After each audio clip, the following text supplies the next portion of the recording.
Europe ने Saudi अरब की वायुसेना के जिस काम को सबसे बड़ी उपलब्धि बताया, सऊदी वायुसेना के उसी काम को खुद सऊदी अरब ने सबसे बड़ी मूर्खता बता दी। अब सवाल है कि आखिर सऊदी की वायुसेना ने ऐसा क्या किया जो कि उपलब्धि और मूर्खता दोनों बन गई। खबर कुछ ऐसी है कि यूरोप के बाहर सऊदी अरब की वायुसेना एकमात्र ऐसी वायुसेना बन गई जिसने यूरोफाइटर के 2500 उड़ान घंटे को बहुत ही जटिल और भारी महंगे मेंटेनेंस के साथ पूरा किया, जिसे यूरोप ने सऊदी वायुसेना के लिए बहुत बड़ी उपलब्धि बताई। लेकिन खुद सऊदी अरब इसे अपनी मूर्खता मानता है, क्योंकि सऊदी वायुसेना के अधिकारियों का मानना है कि वह यूरोफाइटर के जाल में फंस गए, क्योंकि सऊदी अरब ने यूरोफाइटर को उड़ाने के लिए खरीदा था, न कि केवल हाई मेंटेनेंस के लिए। सऊदी अरब ने अरबों डॉलर खर्च करके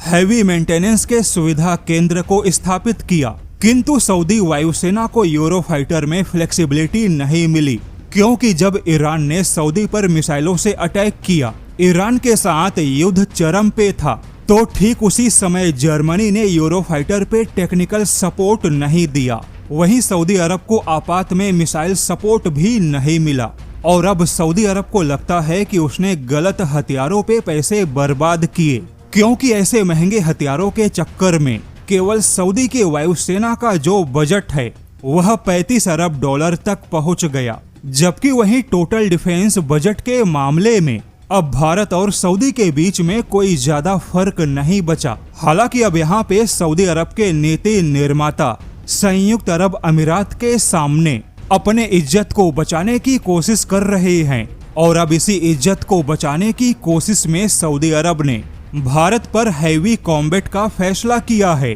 जैसा कि आपको मालूम होगा, इस समय यूएई और सऊदी दोनों में काफी टकराव है, लेकिन जैसा कि हथियारों के मामले में संयुक्त अरब अमीरात कहीं ज्यादा स्मार्ट खिलाड़ी साबित हुआ, जबकि सऊदी अरब ने पैसों के दम पर जो भी हथियार मिला उसे उठा लिया। हालांकि अब सऊदी अरब को समझ आया कि वह बड़ा खिलाड़ी बनने के चक्कर में स्मार्ट खिलाड़ी नहीं बन पाया, लेकिन अब जीआरसी के एक रिपोर्ट के मुताबिक सऊदी अरब ने तय किया है कि वह अब भारत के मामले में पीछे नहीं रहेगा, और इसके लिए सऊदी अरब ने फाइनली यह फाइनल किया कि Saudi India strategic partnership council का विस्तार होगा। आपको बता दे, अप्रैल 2025 में जब पीएम मोदी सऊदी अरब की यात्रा पर पहुंचे थे, तब उसी समय सऊदी और भारत ने विशेष रक्षा समिति का गठन किया था, जिसके तहत सऊदी अरब सीधे भारत के साथ में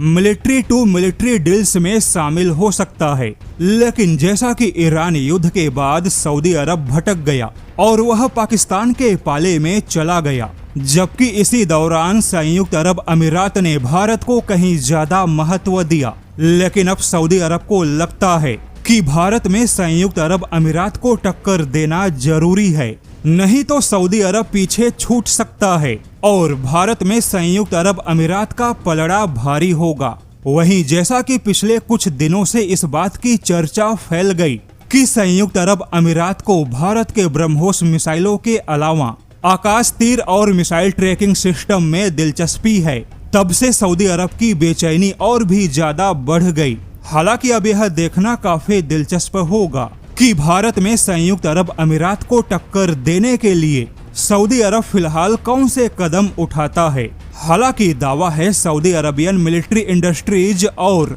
सऊदी का रक्षा मंत्रालय भारत के हथियारों में और सह उत्पादन में 5 अरब डॉलर के निवेश की योजना बना रहा है।